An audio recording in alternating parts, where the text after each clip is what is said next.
guys, welcome to our channel Gyan Sabha. This is Gauri, a roboticist by profession who really loves to talk, and you are watching our new show Gauri Bot Talks. So, robotics and AI are few of those buzzwords that a lot of us have listened to, in the past few years. And why not the hype, considering the amount of problems they're solving are for us all over the world, be it that little robot Roomba cleaning up your house, or your Google Assistant in your phone setting an alarm for you, or maybe those huge machines which are doing the dirty work like cleaning the manholes or going inside the mines and helping the mine workers, or be it the rovers which are going up into space and exploring the harsh Martian environmental conditions. I mean, it's just everywhere, and the applications just are increasing every day. And then, what happens? All of us have a lot of questions and doubts around this field. Like, they could be regarding career choices, like which career choice should I make to enter in this field, or what are all the avenues that I can look for after this, or it could be something related to the market, like how does the market look like in different regions of the world, or it could be about what is the state of the current R&D in the different application, or it could be as basic as what is this, what is robotics, what is the hype about. So in collaboration with Learning Lab, we bring to you this talk show series where we bring people who are associated with this field in some form or the other, and basically, try to explore anything and everything about robotics. So let's get started. So let's start with our very first episode of the series. For today's episode, I have with me my very favorite roboticist, entrepreneur, achiever, and a very, very dear friend, Mr. Rohit Dashrathi, who is the founder and CEO of Rucha Yantra LLP. Through him, we'll try to understand what his story has been and what all challenges he faced being a robotics entrepreneur in India. Hopefully, by the end of the session, we'll have a lot of learnings from his vast range of experiences. Also, before we move forward, I would like to give a huge shout out to everybody who sent in their questions for today's session. So that's Aniket, Aditya, Gaurav, JD, and Bharadwaj. Thank you so much for all those amazing questions. Okay, yeah, now without wasting any further time, let's just jump in. So, hey Rohit. Hi, Gauri. So, I think I won't be able to do any justice if I introduce you. So, why don't we start with you introducing yourself and your venture, Rucha Yantra? Sure. First of all, thank you so much for inviting me in your first episode. So I'm just happy that your Boni is being done with this episode. Yeah. Just to introduce myself, I am Rohit. I am based in Aurangabad, Maharashtra. I was your colleague during our Carnegie Mellon stint. It was a wonderful experience. I own a company called Rucha Yantra LLP, work into mobile robotics, mainly related to commercial as well as industrial material handling. We were founded in late 2016, right after the graduation was done.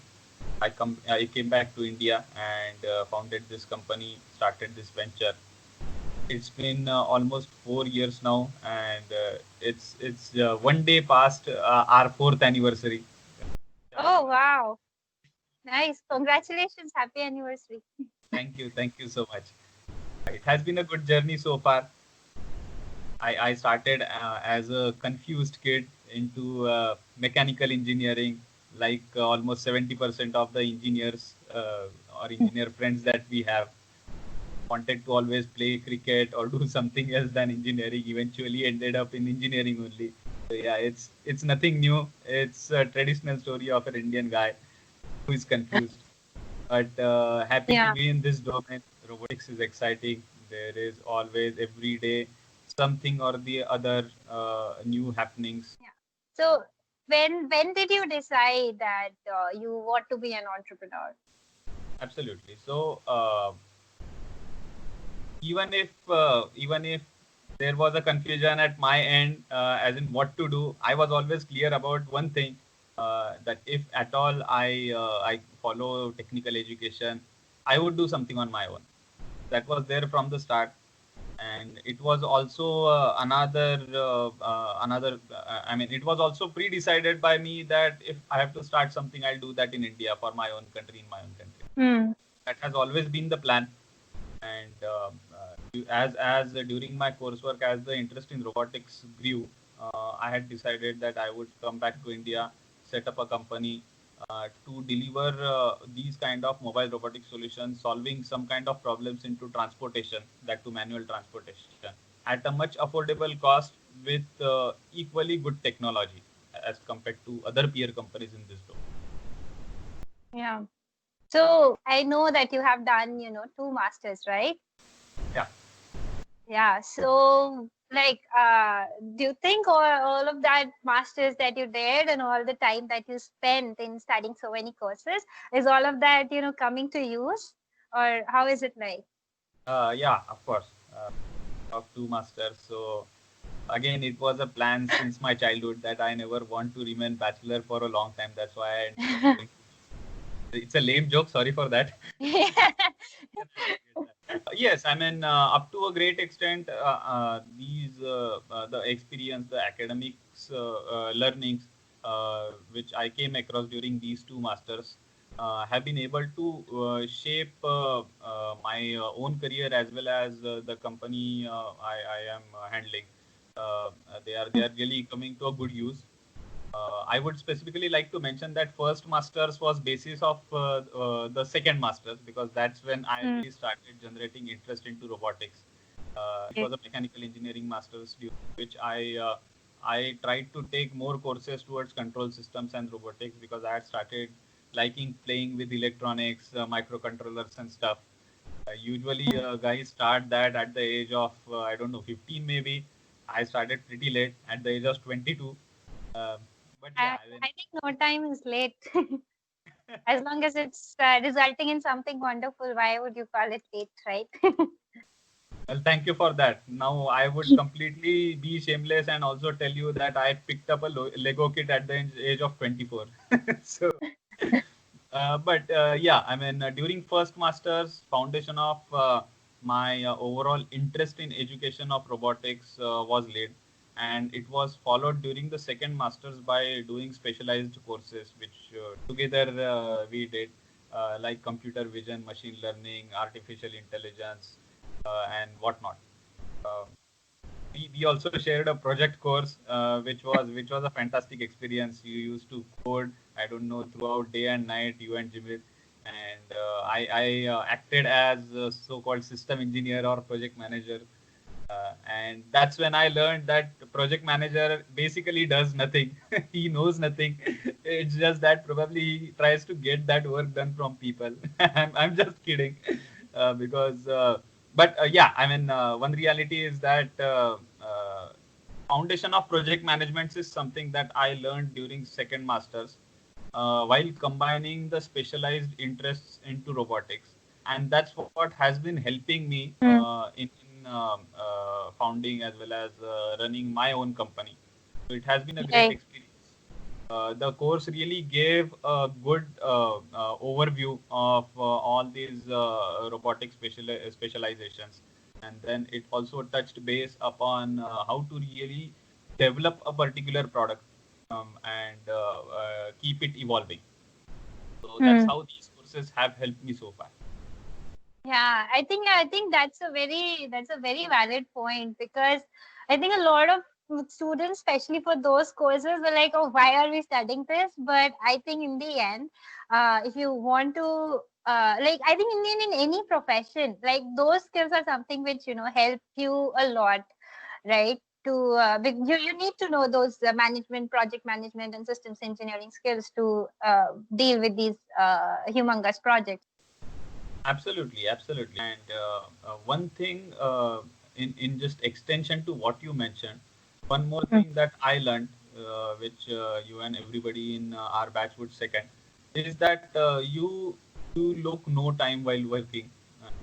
They, You have to spend hours, days in your lab to really get something done within that stipulated period of time. I think that was the one of the major learning that I received during our master's education at Carnegie Right. Mellon. And that's what has kept us going. That's what is keeping us going as far as even Right. the team for Rucha Yantra is also concerned. Nice. That's really nice. So, okay, tell me this. So, when you were in US, was there any point that you thought, okay, I should spend some years here, gain some experience, and then probably, go back and apply those industrial experience learnings as well? Yes, I guess summer internship opportunities are a great way to really look forward to in that regard. And my internship actually started with founding my own company. Uh, I mean, the best part was I was able to quickly apply what I learned during this particular process. As I mentioned, that project manager does nothing. He just has really good people with him who keep it going. And I could experience that because you also know I'm a very poor programmer, or let's say a tech guy. I Or won't power say that. but Hmm. yes, I mean, right after taking those courses, jumping into industry and trying something on own was a Hmm. fantabulous experience. Yeah. It started working in teams is something that I learned, which was immediately to be applied. And we Hmm. started as a team of 3 people in Rucha Yantra at my house's basement, which is, Wow. some Hmm. 100 square feet. And today we have around 35 employees with a team of good 25 R&D engineers at Hmm. a relatively bigger space. Hmm. So with a good number of customers in hand, good technologies in hand. So I think Yeah. that has been good. Yeah. Yeah. Okay. So I think I would like to focus for this part more on the starting part. I think because that's where a lot of aspiring entrepreneurs get stuck, how to start, when to start. And like there's so many questions that are going on in the mind. So I think one major question that comes to my mind is that you ventured into the hardware domain, right? So how difficult or easy, I don't know, like what challenges did you face by venturing into hardware, and how did you come up with the prototype? Like how does there are so many things that can affect, like capital, I believe would be needed more in this case. So how did you deal with all that? Well, I mean, in my opinion, one of the biggest differentiating factors between working in hardware domain and working in software domain is that it takes a lot of time for you to put things together and see the end result if you are working in Hmm. hardware domain. If you Hmm. are working in software domain, the result is available at the very next moment to you. Yeah. Relatively, because all you need is your brain and a computer. Hmm. And of course, I mean, as you rightly mentioned, there are other issues in hardware domain that you need to raise certain capital. You need to really be patient. Specifically, being in India, one of the problems that we faced initially was procuring things, because Uh-huh. most of the things had to import outside from outside of the India. Then again, it adds to the lead time.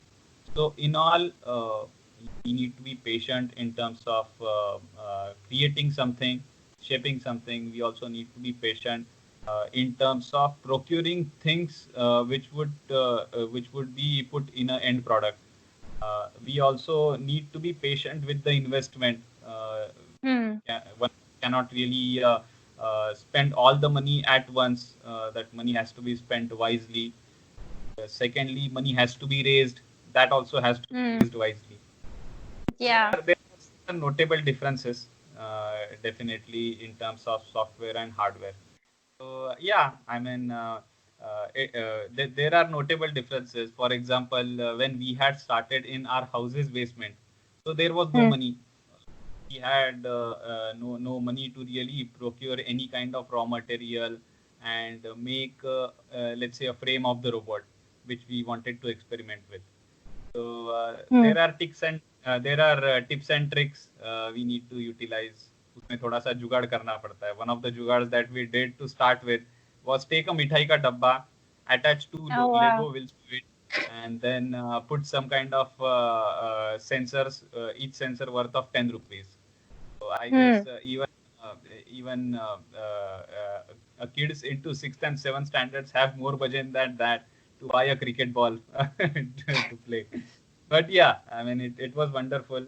It basically provided us a boost as we could quickly assemble that mithai ka dabba with wheels and make a POC of let's say a line following robot and True. True. demonstrate how it can be scaled and used industrially to solve certain Hmm. issues in material handling that are inherent in Indian industry. Yeah, I think that's a really interesting story. And like as I said, a lot of people refrain from venturing into hardware, but like with like what you said with that Mithai Kadabba example, I think no problem is a big problem, basically. You can always find out something. And I think as Indians, that as you said, that jugaad mentality always helps us out. So that's a good thing. Cool. That's Okay, so again, like coming back to when you started. So this was a really great question I got. So when you were starting, did you go with open source technologies, or you decided that okay, we should do all our R&D from scratch? Because I think that's again also one of the inhibiting factors for a lot of people. Because if you go get into R&D, it takes a lot of time. But then a lot of people have like, okay, I want to do something of my own. I don't want to take anything which is out there. So, what was your case like, and what would you suggest to people? Of course, of course. I think it is really a great question because this was one of the greatest confusions that we had while starting. Hmm. As enthusiasts into robotics, we also wanted to create something out of the blue Yeah. from the scratch, and we started in the same way. I mean, we started with the same mission कि साला अपना technology बनाना है. We'll give something to the world out of the Uh, box, which is not there. And what we started was with Arduino based robotics, trying hmm. to develop everything from scratch. We also sold some of the products. Now looking back at it, I feel that probably it was not necessary. I mean, we could always Uh, have started from certain level, but I hmm. think it's a good learning because even now, if at all we want to make a quick prototype of, or we want to really prepare some kind of small robots, Hmm. then so we are really able to uh, go through the lowest possible strata of coding and do Right. that. It set up a certain culture in the organization that yes, R&D has to be done from the scratch. Now, if you ask about today, so we usually go for open source kind of technologies as a base, and we develop over that particular base. So Hmm. nowadays, during this whole time of 3.5 years, we also realized that it is not really necessary to reinvent the wheel. However, we Yeah. could learn Yeah. how to reinvent the wheel. So Hmm.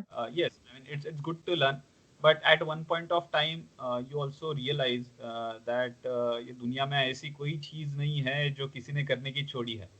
You just think of Yeah. an idea, it is already there. True. True. Right from a, vacuum cleaning robot to Huh. uh, something like a rocket going in space. Everything is already available in this whole world.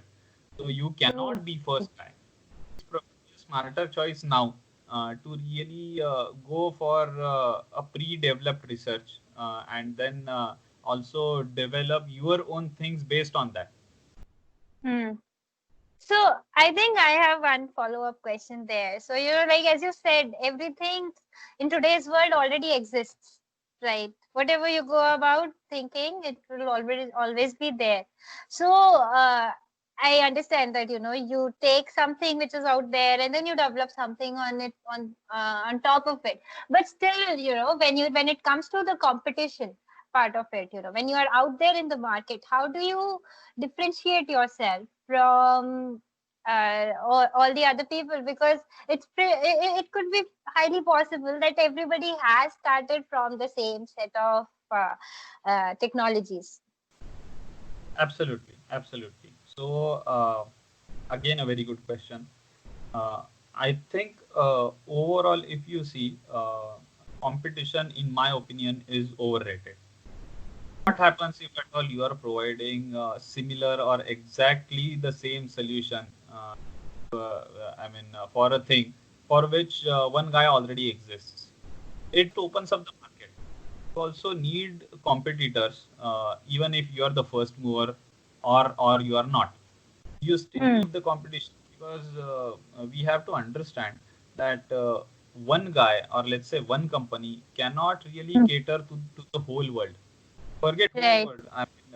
There is a population of 130 crore people in India. You cannot cater by being a single guy to all of them. So Hmm. I think competition is overrated. You still need to be there even if some guy already exists over there, because Hmm. then you are uh, also into that niche audience which is catering to this wide arena of people. Hmm. Secondly, it also depends, or rather, you can smartly choose where you can be first mover, even if you are Hmm. not the first guy in the world to develop some mechanism. So, for example, let's say even if one company exists in, I don't know, maybe Kerala, Hmm. to cater the industry, the southern part of India, you can still be other guy at the north side who would cater the other part of India. So I think competition is a buzzword. It is not really something that we should be afraid of. However, I feel Huh. we should be open towards that. Hmm. Nice. That's a very valid point. So I think with competition, another thing which comes as a major thing is the market. So, how does the market? So you are into material handling, right? And industrial robotics primarily. So how does the market for industrial robotics look like in India? Well, I think industrial robotics would be a really large set. However, as far as we are concerned, we are material handling products into that industrial robotics domain. So overall, if we look for that, probably the market for automated material handling products in India, in my opinion, as far as my studies goes, is not might not be a big number. It would be somewhere around, I don't know, 1,500 crore or something. So Oh, it's okay. not exactly the definition of a big market. However, it Hmm. is a niche market, and rather than material handling, I like to project my company as a company who is working into mobile robotics, because then Hmm. mobile robotics widened your perspective. It really is concerned with only material handling. It is more or less it is concerned with the navigation technologies or the navigation part. Huh. If one robot is able to navigate inside a company, material handling can be one application that can be built over it. Same Hmm. robot, if working in a commercial space, cleaning, mopping, sweeping can be another application which can be fitted over Hmm. that. I think if as far as this industry is concerned, there are a variety of applications which can be mounted over just the navigation part. In that Hmm. case, the overall market increases, and you are not only limited up to material handling or industrial robotics. So, this perspective we really could get during this coronavirus situation. For some of the, for some of the demands of hospitals and healthcare industries, wherein sanitation of the workspaces was necessary, we could use our own robotic platform, just with a certain development of a fitment of sanitation unit.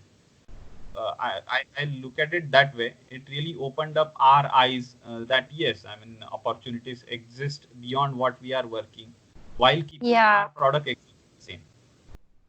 Wow. So basically, COVID helped you, right? Yes, yes, yes, of course. I mean, uh, it indeed, I think it up to a certain great extent, it indeed opened up eyes, not just for us, but probably for everyone, that there Huh. is also an opportunity in the calamity. Yeah, yeah. And I think, yeah, when we talk about the opportunity, it actually, I mean, yeah, it opened up opportunities for you and also for a lot of other roboticists who want to venture in this space, right? Because I think now people are trying to move towards automation, right? Considering the current scenario, and I think roboticists could be those people who can provide the solutions. Uh, yes, absolutely. I think you made a very valid point. Hmm. What I feel is that आने वाले दिनों में robotics का भाव बहुत ज़्यादा बढ़ने वाला है, because everybody really wants to go for automation, regardless of what area or what space he or she is working in. I'll just Hmm. tell you a very interesting example. When we had deployed these healthcare related robots into some of the hospitals in the government in Aurangabad. A news came up in the local newspapers, and thereby the very next day I received a call from a guy in Paitan. Paitan Okay. is basically a very small town. I would say a village, which comes into Aurangabad district only. And Okay. the village, even the restaurants and stuff like that are really up to the level of dhabas. So interestingly, owner of a restaurant in Paitan called me up, and he mentioned that he wants to really deploy robots who could wait on the people who are coming there for lunch and dinner. I was appalled because I mean he also sent me a photograph of his restaurant. It was a small place. You could imagine Wow. how restaurant would be in a small town or something. So it was just like that, a small place. There were, I mean, not more than probably 50 people could be accommodated into that space. But I mean, look at the thinking. Uh, a Wow. guy from such a Really. small place is thinking Yeah. about deploying robots. So I think that's why roboticists would be acting in a key domain in future, regardless of the space or the place of really Huh. deploying their robotic. Yeah. And actually, I think one more thing that your story like clarifies to a lot of people is that a lot of people think that the market of robotics is not really suited for India, and it's more limited to defense mainly, right? Like that's what people think of as the first sector to cater to in robotics when it comes to India. But you know, all of these stories, like the one that you just mentioned, these are actually, real problems out there. And these are problems which are belonging to those Indians who cannot afford an international solution. And that's thing that creates such a huge space, especially during these times, for so many people to venture into something and, to make some homegrown solutions to live with that spirit of make in India. So I think, yeah, we are actually sort of moving towards that Atmanirbhar Bharat. Absolutely, absolutely. Well said, Yeah, Gauri. We are really yeah. moving towards Atmanirbhar Bharat. I would just like to Hmm. cite another example. There is a guy here in Aurangabad only. He is manufacturing agricultural related solutions, automated solutions, Huh. and he has also developed a fantastic solution to a pre-existing big problem of farmers of spraying the pesticides. Hmm. And there was some video of a Chinese product that was circulating on WhatsApp. I guess he saw that, and it was a Hmm. simple solution. But again, thinking is something which has to be done, which this guy did, Hmm. because even though it was a simple solution, which could spray over multiple crops, it was not existing in Indian market, at least by Hmm. an Indian manufacturer. Guy just took reference of the same, and he got inspired, and he made a solution to this problem, which would Hmm. automatically spray the pesticides over Hmm. crops at a single time. It would cover multiple crops. I mean, if I have to talk numbers, on an average, it reduced the efforts of farmers of spraying the pesticides by 3 times. I, and Wow. thereby increasing the efficiency of farming.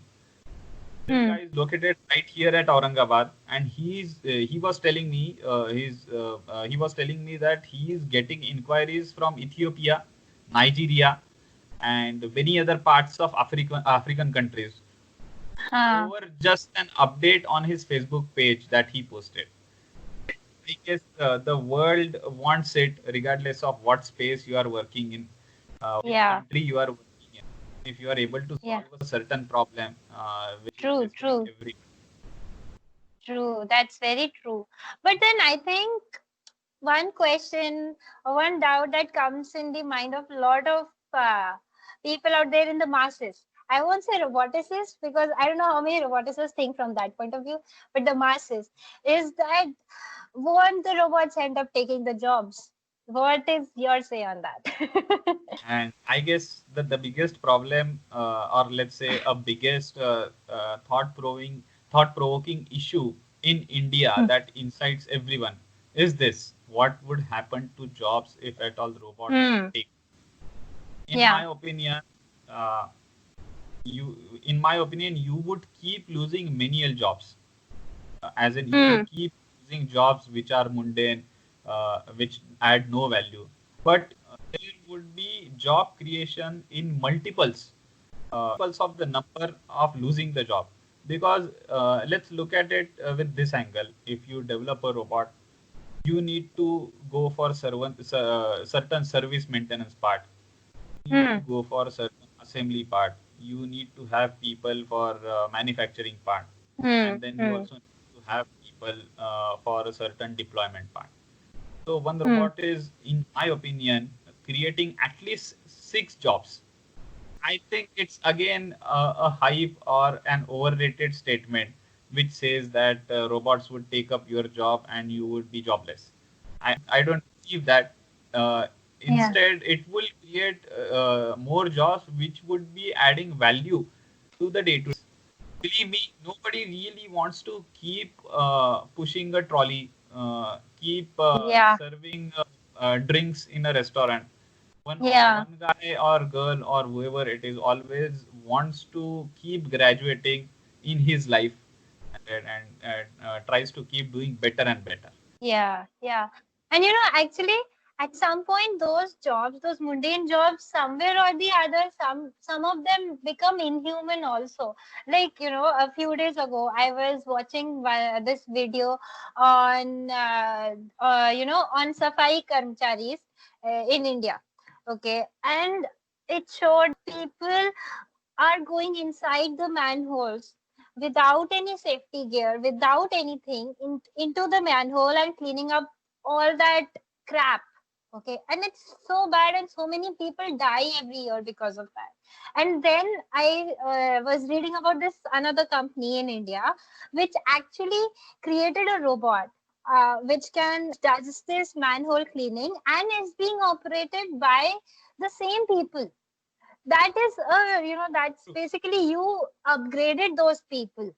Now they are doing a job which is of respect, and that dirty work is being done by the robot, which is totally fine. I mean, I'm fine with the robot doing that dirty work rather than a living being going into that gross thing.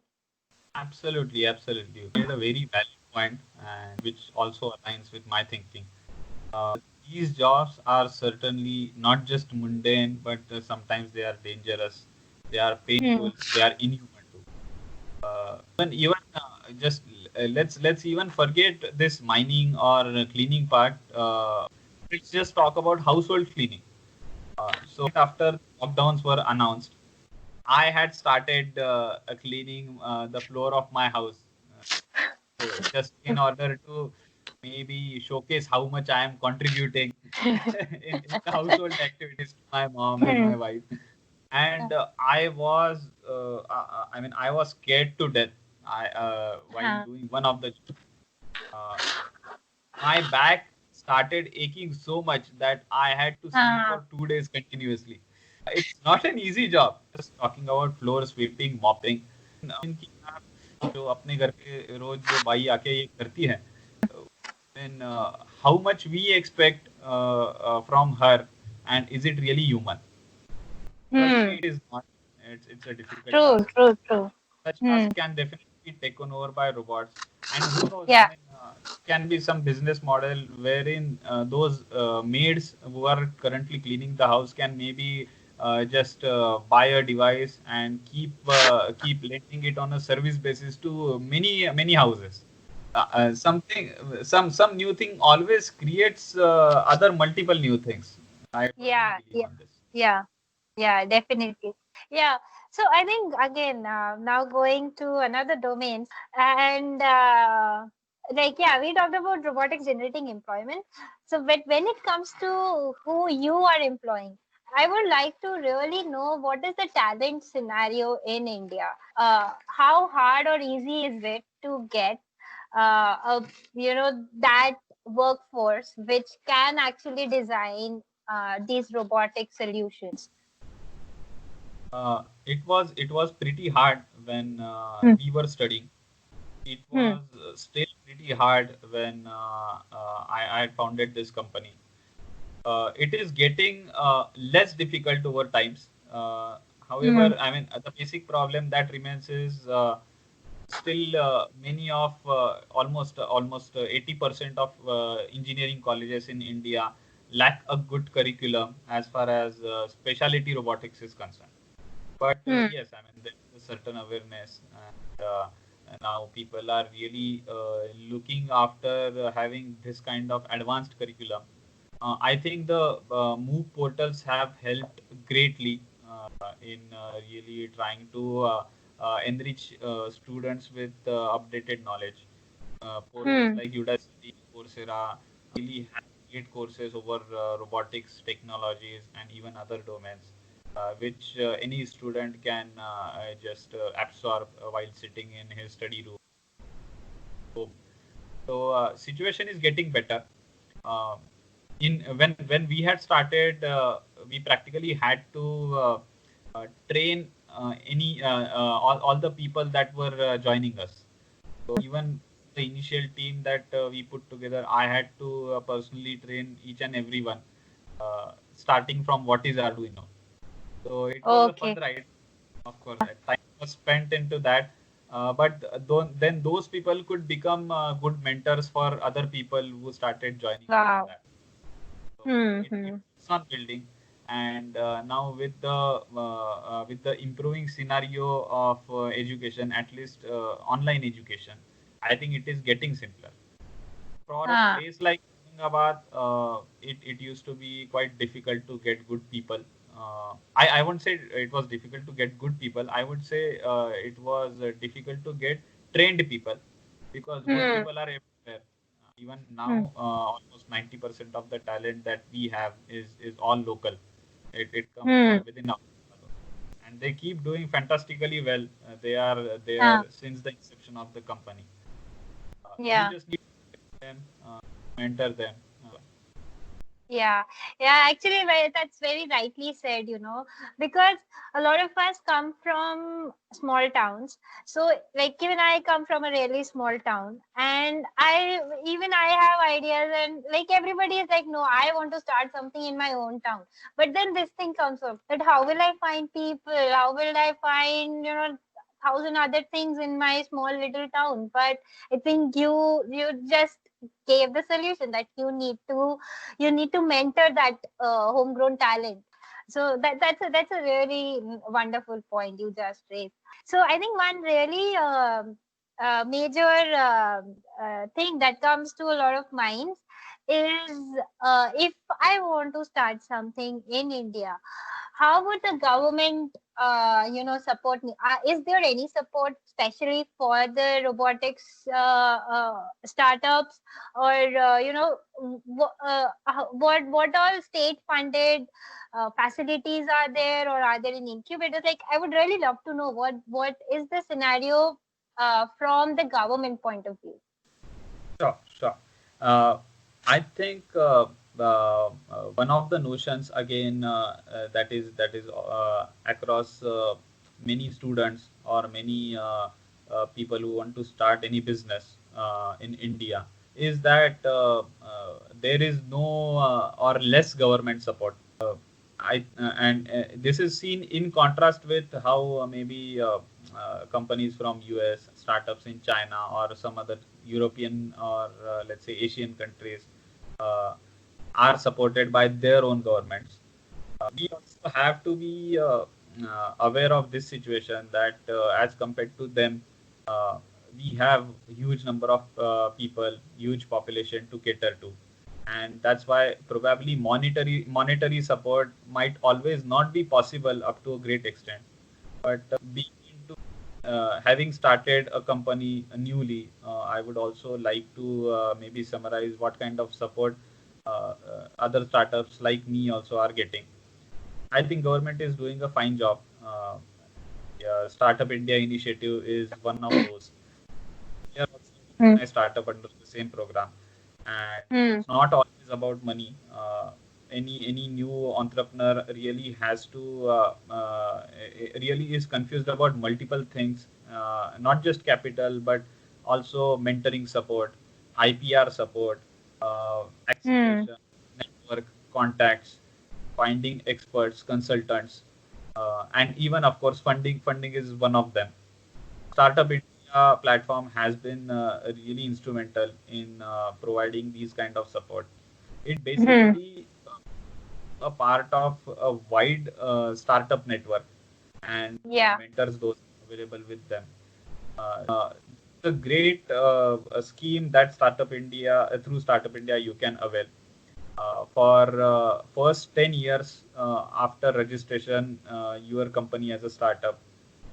During those first 10 years, for any 3 consecutive years, you are eligible for no income tax. And Yeah. for a startup, it's a great boon because Yeah. it's on 30% of your revenue that you have to file as an income tax.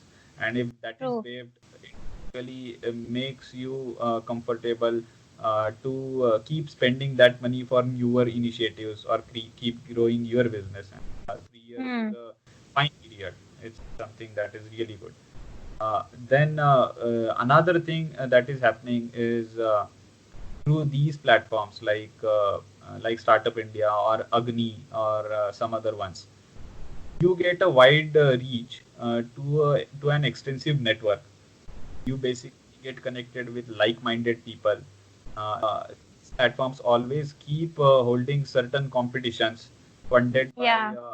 companies like L&T, John Deere, Borg Warner, Infosys, and stuff like that, wherein they basically put up some projects in which they want to invest in, and that's how you can also participate into them. If you win, you get a handsome amount of prize, and if even if you are able Hmm. to contribute up to a great extent, you get other kinds of supports. So I think yeah, these multiple things are only being possible due to certain initiatives taken by government over the period of last 6 to 7 years. Uh, Most importantly, it has rooted a startup culture in India, which Yeah. was among Yeah. the most necessary thing. Yeah. That's what Which I. which is yeah, which is very very important. Yeah, I think right now everybody is like into that. With a lot of people think with that startup mindset, which is a very very good thing, I believe. Yeah. Absolutely, absolutely. I mean, just look at how new web series are coming. So many people were just inspired after watching pictures. That's become called because if people are liking these kind of web series, that basically shows a great deal of interest amongst a big chunk of people. And I think this current scenario of COVID has, as we discussed earlier also, it has also sort of inculcated that startup mindset more. Now people are like, they are at home and they are like, okay, let me do something of my own, let me do something that I always wanted to do. And then when you have so much support, then it's like sone pe suhaga. Absolutely, absolutely. I would also like to cite another example. I am also amongst the director body of a platform called as Magic, Marathwada Okay. Accelerator for Growth and Incubation. So this platform basically works as an acceleration platform for enthusiastic entrepreneurs or startups or even students who are in the Marathwada Yeah. region. And we also hosting certain competitions. And during the second or third lockdown, maybe we had hosted a Ah, competition called as a COVID Innovation Challenge, okay. and there were almost I don't know how many thousand entries only from Marathwada, out of which we had Oh, shortlisted some 25, 50. But this response was overwhelming. Basically, you could go nowhere during this lockdown. All you try to do is work in home, devise some ideas, and response was great. And even amongst the final shortlisted idea of 25 people, they were so varied and they were so intelligent that we could not even believe कि इन्होंने घर के बैठ के इस बारे में सोचा है करके. And I am just yeah. talking about just Marathwada region, or let's say Aurangabad and nearby region. Also have to understand that these kind of platforms are there across the country now. As far Yeah. as I know, there are amongst 5,000 Yeah. plus incubation centers across the country, or probably more than that. I'm not an expert, Yeah. but I read it somewhere. You can Yeah. imagine, I mean, what kind of enthusiasm these platforms are generating, and Yeah. how also enthusiastic and inspired people are. That's very true. So I think that brings us to the end of our conversation. I think I learned a lot, and I hope everybody who is watching this, they will also learn a lot from whatever you talked about in this session. It was really great. But I think before going, I would really like to know what would be your one message to all those aspiring entrepreneurs out there. What would be that one message that you would definitely want to tell them? Okay, यार, ये मेरे ज्ञान की बात है. हाँ, ज्ञान ज्ञान. की बात है. रोहित रोहित की ज्ञान की बात. So, at the risk of sounding Gyani, which, but I would try to put some words. हाँ. So, हाँ. if you want to do something, there is just one word: start. You just Yeah. start of nothing else. You might pass, you might fail. I don't know whether you might be able to create something out of the blue from that. But just start without thinking about anything. Jump into it, and Hmm. it would lead you somewhere. So Yeah. that's what that is the philosophy that I also follow, and I think many other entrepreneurs also follow. If you have an Hmm. idea, you have to start rather than just thinking about it and trying to shape it up in your thing. Make it a reality. Try to start working on the ground. Yeah. That's very true. I think with that, so thank you so much, Rohit, for like doing this and like being the first guest on this show, and you know sharing so many insights and so many of your stories and experiences. And yeah, I think if anybody wants to connect with you, I'll post the link to your LinkedIn profile and to Rucha Yantra's LinkedIn profile and all the other relevant links in the description box. Thank you once again, Gauri, for inviting me as your first guest. It was a great interaction. I really and thoroughly enjoyed it. I'm Mm. sure there are many other people who also want to open up, share their stories. Thank you once again. And to all the viewers, I would strongly urge and recommend you. to share, like, and subscribe Gyan Sabha channel, and to view Gauribot Talks here. Enjoy it, and please convey your feedback in the comment box. Thank you so much.